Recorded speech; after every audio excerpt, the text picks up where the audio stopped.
making ends meet.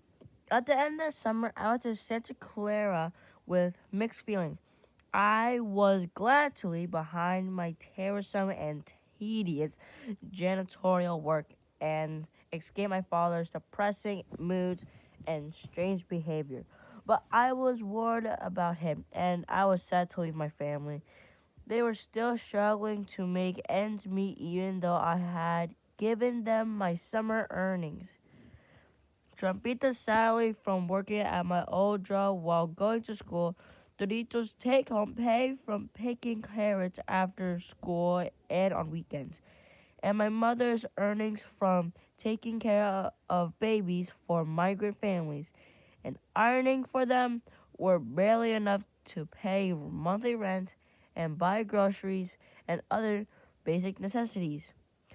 I too had a financial challenge.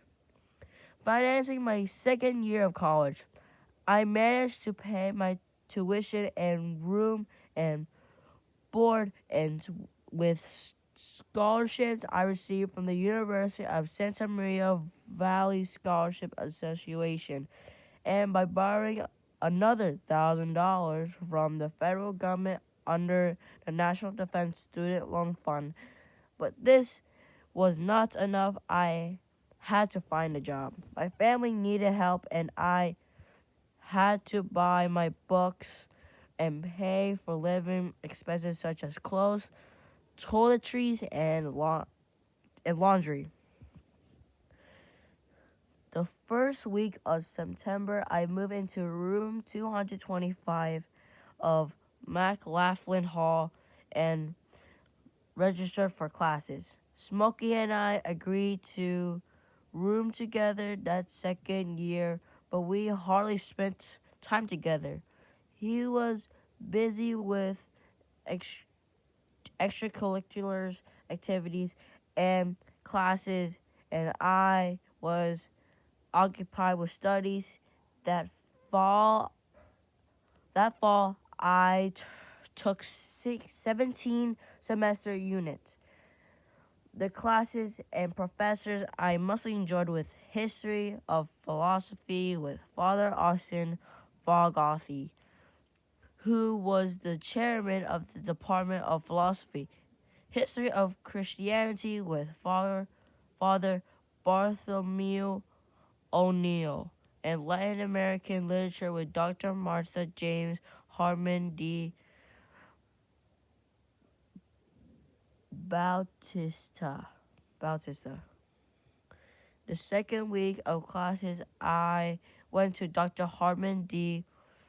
Bautista about being her reader. The door to her sparsely decorated office in the basement of O'Connor Hall was open. I poked my head in and knocked. Come in, Mr. Uh, Mr. Jimenez, she said, smiling and placing a book on her desk. As usual, she was wearing sandals, a long one-piece white dress bound at the waist by a wide, colorful woven sash, and a mantle over her shoulders, fastened at the front with a straight silver pin. Her yellowish brown hair was parted in the middle and pulled back with a hairband. I enjoyed having you in class. Thank you, Professor. I was surprised she had already learned my name. I like your class. It's small, I added nervously, trying to make a trying to make casual conversation. Yes, and everyone in the class is a native Spanish speaker, mostly from Central America, except for one student. Please have a seat. She brought her chair from behind the desk and sat facing me. She had a radiant, round face and large blue eyes. So, what can I do for you? I was wondering if you needed a reader. I proceeded to tell her why I needed a job without mentioning my family. I didn't feel comfortable telling her about my home situation. She listened intently, and at the end of the explanation, she asked me a question in Spanish about my language background. She then switched to English. You're Mexican, aren't you? I was amazed that she know this. Yes, I am Mexican, but I was born in Colton, California. She must have noticed my surprise because she said, I can tell that you're Mexican by your intonation and some of your vocabulary. You see, I am an anthropologist. I study languages.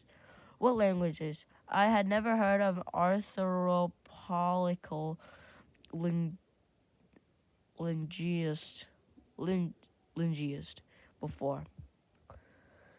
Currently, I am doing research on the language of uh, the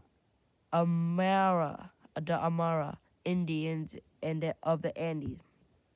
I studied the phonological and grammatical structures of their language.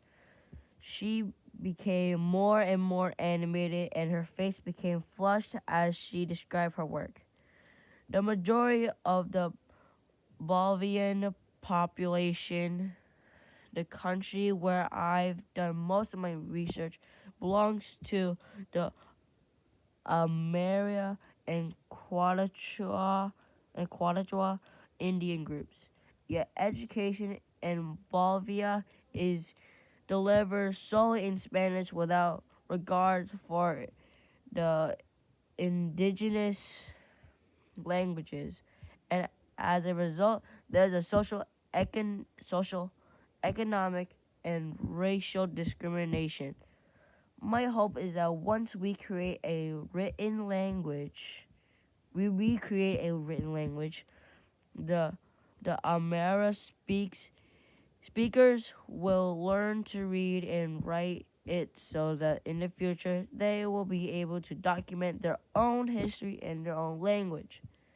I admire your enthusiasm. That's very interesting.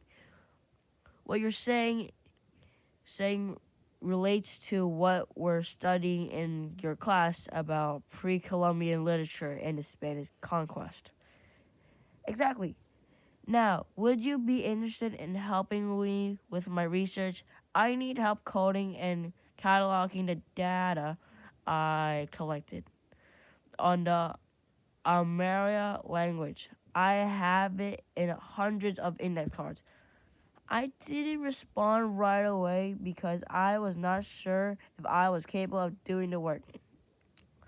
Noticing my hesitation, she said, I'll show you how to do it. It isn't difficult, and I have a grant money to pay you. Thank you, Professor. I'd like to try it. I felt slightly more confident.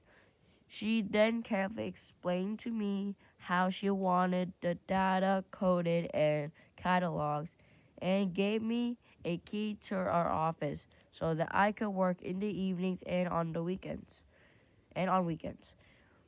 She also hired me as a reader, correcting papers and quizzes for her elementary and intermediate Spanish courses. My flexible work schedule for Professor Harmon D. Bautista made it possible to get two other part-time jobs. I worked in the language lab 2 hours a day and on Tuesday and Thursday afternoons I tutor students in Spanish at Bellamore College mm, Preparatory High School in San Jose, which was a little over a mile from the university I worked on. I worked an average of 25 hours a week. I enjoyed working at Bellarmine, but it was time consuming and frustrating. It took me approximately 45 minutes to walk to and from campus. And when no students showed up for tutoring, I didn't get paid. So I tried to get other jobs on campus by taking advantage of my experience working as a janitor. I wrote a letter to the president of the university, Father Patrick Donahoe, suggesting that students be hired to do the custodial custodial work in the dormitories in exchange for room and board. I argued that being by having students do the cleaning, other students would be less likely to mess up their rooms and the hallways. I described my extensive janitorial expertise and concluded by offering my service. I never got a response. I was more successful in marketing my typing skills than my janitorial experience. In high school, I took a typing class and and did very well in it because of my typing speed and accuracy. I was so fast that my mother called me a typing machine. You got fast fingers from picking strawberries and cotton, she said. She told me. I approached a few classmates of mine who were approximate my size and weight and told them that I would be hap, happily type have happily type their papers in exchange for clothes or money. I end up with a brightful light blue alpaca sweater, some nice long sleeve striped shirt, and some cash. At the end of the month, after paying living expensive, I sent home any money I had left over. It was not much, but my family appreciated it, and that was making ends meet.